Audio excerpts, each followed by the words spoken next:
Hello दोस्तों, ये video बना रहा हूँ आप लोगों के लिए because I got a lot of queries कि सर रिएक्ट जेएस का कोर्स किया है मैंने, मार्केट में ओपनिंग है कि नहीं है।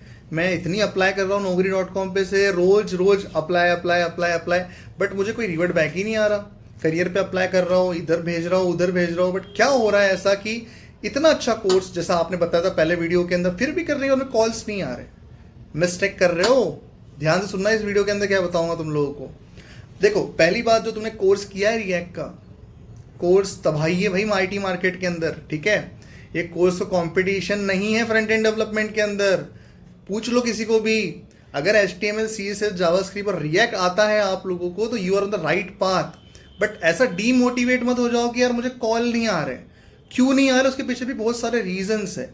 आप लोगों को एक ही चीज पे ध्यान देना है, तुम लोगों को तुम्हारी मेंटालिटी को थोड़ा सा चेंज करना है। आप लोगों को ये लग रहा है कि मैंने एक कोर्स कर लिया ट्रेनिंग इंस्टीट्यूट्स में, HTML CSS JavaScript Ajax jQuery bootstrap, उसके बाद रिएक्ट, ये सीख लिया मैंने कि मुझे जॉब मिल जाएंगी। ऐसा नहीं होने वाला। आपको ये चीज़ समझनी है कि अगर मैं कभी सो के दिन में मतलब अगर मैं रात को सो रहा हूँ दूसरे दिन उठ रहा हूँ ना मैं, तो टेक्नोलॉजी चेंज हो जाती है, नई चीज़ें आती है मार्केट के अंदर। अब मुझे इतना बताओ कि इतने फास्ट वर्ल्ड में अगर तुम एक पर्टिकुलर ट्रेडिशनल सिलेबस को लेके मार्केट में जाओगे तो दिक्कत होंगी आप लोगों को। जितने भी जॉब डिस्क्रिप्शंस मैंने अभी पूरा रेशो निकाला है यहाँ पे, देखो रिएक्ट की काफ़ी सारी ओपनिंग्स है मार्केट में, बहुत से बच्चे अप्लाई भी कर रहे हैं, बट पता नहीं इन लोगों को कि इसके साथ में और कौन सी चीज़ें हैं जो रिक्वायर्ड है। अब आपको लग रहा होगा सर मैं इतना चीज़ें फिर से सीखूँ क्या? सीखना नहीं है तुम्हें, सीखना नहीं है, बट एटलीस्ट थोड़ा सा नॉलेज तो होना चाहिए ना उस चीज़ के बारे में। दो चीज़ों पे डिफरेंस होता है, एक है एक्सपीरियंस और वो चीज़ के अंदर आप फैमिलियर होना। अगर आपके पास में थोड़ा सा बेसिक नॉलेज भी वो चीज़ के बारे में है तो आप वो वर्ड को आपके CV में रख सकते हो। जैसे अभी जितने भी रिएक्ट की ओपनिंग निकली लास्ट मंथ में, उसमें कुछ चीज़ें कॉमन देखने गई है। पहला, डिस्क्रिप्शन में लिखा ये रहता है कि they are looking for React JS developer, जो कि वेब एप्लीकेशंस के लिए काम में आएगा। बट नीचे लिखा रहता है कि also should have knowledge about mobile application development. अब अगर रिएक्ट में मोबाइल एप्लीकेशन डेवलपमेंट में मुझे जाना रहा तो मुझे रिएक्ट नेटिव के थ्रू जाना पड़ेगा। तो रिएक्ट नेटिव का नॉलेज कहीं नहीं है। मैं बता रहा हूँ, जितने वीडियोस भी देख रहे हो रिएक्ट JS वाले, पूछो अपने आप को, रिएक्ट नेटिव के बारे में कोर्स किया है आपने? नहीं किया। रीज़न क्या हो गया? मार्केट में जो चीज़ें के इंस्टीट्यूट चलते हैं ना, जो चीज़ें पढ़ाते हैं वो हम कर लेते हैं, बट रिक्वायरमेंट्स थोड़े अलग होते हैं, थोड़े से अलग, बट हम वो चीज़ कंप्लीट नहीं कर पा रहे। समझ में आया? अगर आपको लगता है कि रिएक्ट नेटिव मार्केट में बूस्टअप है, 2 महीने से काफ़ी सारे ओपनिंग निकल रही है, आप थोड़ा सा पढ़ लो यार। यूट्यूब पे बहुत सारे वीडियोस है फ्री में, वहाँ से पढ़ लो, बहुत सारे वीडियोस है। समझ में आया? इसके अलावा अब आप दूसरे देखो कि यहाँ पे देखो वेब पैक, अगर रिएक्ट आता है तो वेब पैक के बारे में नॉलेज होना चाहिए। अब आप बोलोगे सर ये तो इंस्टीट्यूट ने पढ़ाया ही नहीं पढ़ाएगा, कैसे पढ़ाएगा?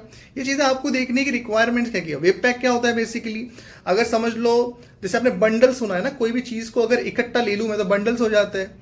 तो वेब पैक यूजुअली क्यों यूज़ करते हैं कि जो वेबसाइट का लोड टाइम होता है, कि घूमते रहती है ना जब भी ओपन किए तो वो लोड टाइम अगर कम करना है तो मुझे कुछ चीज़ों को इकट्ठा रखनी पड़ेंगी। समझ में आया?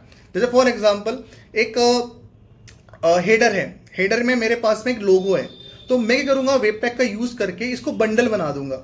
समझ में आया? तो जब भी ये चीज़ें ऐसे बंडल डिफरेंट चीज़ों को अगर मैं बंडल्स में कर रहा हूँ तो वो बेसिकली एप्लीकेशन जो रहेंगी मेरी वेबसाइट वो जल्दी से शुरू होंगी, प्रोसेसिंग टाइम कम हो जाएगा। It's a web pack, easy है, but at least you should have knowledge कि यार क्या होता है। अगर कुछ ओपनिंग में देखो यहाँ पे लिखा हुआ है डॉकर, और डॉकर का नॉलेज होना चाहिए। अब डॉकर बेसिकली ये चीज़ हमने डेवऑप्स में सुनी थी, AWS में डॉकर, क्यूबरनीट्स। अब डॉकर होता क्या है? तो बेसिकली जब भी कोई स्टार्टअप कंपनी कोई भी प्रोडक्ट और वेबसाइट बनाती है एकदम स्क्रैच से ना, तो ये बहुत इंपॉर्टेंट रोल प्ले करता है। बिकॉज होता कैसे है कि डॉकर का मतलब ये होता है कि जो 2 कंटेनर है मेरे पास में, एक कंटेनर मैंने डेटाबेस लगाया, एक कंटेनर मैंने वेब एप्लीकेशन का सिस्टम रखा हुआ है। अब अगर इसको मैं पैक कर रहा हूँ, अगर मैं इसको एक साथ पैक कर रहा हूँ और CI/CD जो पाइपलाइन होती है उसमें मैं डिप्लॉय कर रहा हूँ, तो ये बेसिकली डॉकर का काम होता है यूजुअली जो कंपनी में काम करते हैं। तो एटलीस्ट आपको बेसिक चीज़ होनी चाहिए। इसके बाद में स्टोरी बुक के बारे में नॉलेज होना चाहिए। स्टोरी बुक क्या होती है रिएक्ट के अंदर? अब स्टोरी बुक तो मैंने पढ़ा ही नहीं क्या होता है। तो एक बेसिकली समझ लो कि ये एक आइसोलेटेड प्लेटफॉर्म समझ लो कि जहाँ पे जो एप्लीकेशन आप बना रहे हो उसको आप डेवलप और टेस्ट आप दोनों कर सकते हो स्टोरी बुक के ऊपर। ये भी एक ईजी चीज़ हो जाता है। इसके बाद में आप लोग देखोगे ऐसे बहुत सारे फ्लक्स के बारे में इंफॉर्मेशन होना चाहिए, जो कि आर्किटेक्चर है बेसिकली। सोशल मीडिया वेबसाइट जितनी भी बनती है उसके अंदर इसको यूज़ करते हैं। और जो आपने पढ़ा है इसके पहले जो बताया मैंने आप लोगों को, रिएक्ट नेटिव के अंदर जो भी चीज़ें रिक्वायर्ड है वो सब चीज़ें, जैसे विजुअल स्टूडियो हो गया। देखो बेसिक क्या करना है, आपको देखना ये है कि मार्केट में किस चीज़ की डिमांड चल रही है, वो चीज़ें देखो और देखो अपने आप को कि यार मैं कर सकता हूँ क्या, अगर मेरे से पाइपलाइंस निकलती है तो। थोड़ा सा पढ़ाई पे ध्यान दो यार, सच्ची में ओपनिंग्स आएंगी तुम लोगों को। और तुम लोगों के लिए मैं एक चीज़ करने वाला हूँ कि हम लोग we are going to start एक प्रीमियम प्लेसमेंट सर्विसेज, जहाँ पे मैं आप लोगों को रिएक्ट जेएस, रिएक्ट नेटिव, मन स्टैक और मीन स्टैक के सारे ओपनिंग्स मैं प्रोवाइड करने वाला हूँ। बस इतना ही मांगो कि जो टेलीग्राम पे ग्रुप बने वो छोटा ग्रुप बने, नॉट लाइक कि जावा डेवलपर की जैसा इतने बच्चों ने ज्वाइन कर लिया। मेरे कुछ परसेप्शन ऐसे थे कि अगर 300-400 बच्चे ज्वाइन करते हैं तो मैं जो ओपनिंग शेयर करूंगा उसका कुछ इंपॉर्टेंस तुम लोगों के लिए रहेगा। बट हुआ क्या, बाप रे बाप, 2200 लोगों ने ज्वाइन कर लिया टेलीग्राम के ग्रुप को, और उसमें से समझ लो 60-70% तो सारे फ्रेशर्स ही है। अब अगर कोई कंपनी में 2-3 ओपनिंग्स है, मैं उसमें भेज रहा हूँ आपको ना, कोई इंपॉर्टेंस नहीं होने वाला, बिकॉज इतने सारे बच्चे अप्लाई कर देंगे। बट अगर ये भी चीज़ रिएक्ट में होती है तो we have to do something. फिर हम लोग लगे तो एक अलग से व्हाट्सएप ग्रुप बनाएंगे। अगर बड़ा ग्रुप बनता है तो, छोटा होता है तो हम टेलीग्राम पे कंटिन्यू करेंगे फ्री ऑफ कॉस्ट में। पर अगर बहुत बच्चे आते हैं तो we have to make a small group, जहाँ पे हम सिर्फ जो बच्चों को बहुत ज़्यादा रिक्वायरमेंट है कि सर मुझे जॉब के लिए जाना है, मुझे अप्लाई करना है पैन इंडिया में, उनके लिए एक छोटा सा हम लोग सब्सक्रिप्शन प्लान शुरू कर ग्रुप शुरू कर देंगे। ठीक है, कुछ नहीं ज़्यादा, 200-300 रुपये रखेंगे, जिसके अंदर एटलीस्ट तुम्हारे पास में एक रहेगा कि यार मुझे कुछ ओपनिंग जहाँ पे मिल रहा है वहाँ पे सिर्फ मुझे ही मिल रहा है, ना कि पूरे सब जनों को। तो क्या होता है कि वो जो इंपॉर्टेंस होता है ना ओपनिंग का कम हो जाता है। ठीक है, बट ये ध्यान में रखो, मार्केट में ओपनिंग बहुत जल्दी आएंगी, बहुत सारी आएंगी, और जो कोर्स तुमने किया है ये ख़त्म नहीं होने वाला। बट सिर्फ मार्केट के रिक्वायरमेंट के हिसाब से अपने आप को अपडेट रखो। ठीक है, वीडियो पसंद आएगा लाइक ज़रूर करना, चैनल को सब्सक्राइब ज़रूर करना, और कोई चीज़ के रिलेटेड वीडियो तुम्हें चाहिए तो कमेंट ज़रूर करना। चलो बाय, मिलते हैं बाद में।